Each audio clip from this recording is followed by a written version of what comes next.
Now, welcome back to Dev School. Today, we'll learn how to add colors and materials to objects in Unreal Engine 5. Materials are what give objects their look.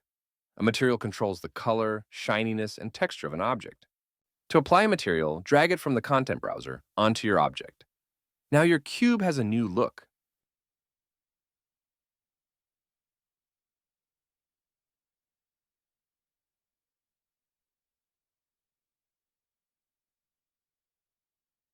Unreal comes with starter materials like metal, wood, and glass.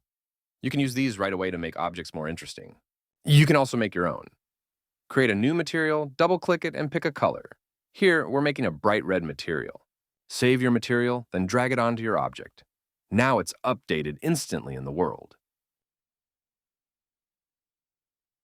Now you know how to add materials and color to your world. Next time, we'll drop in a character and walk around inside the game.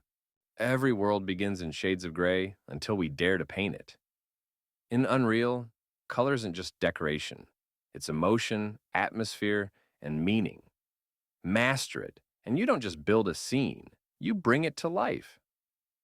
Thanks for watching, and if you found this helpful, don't forget to like the video and subscribe for more lessons.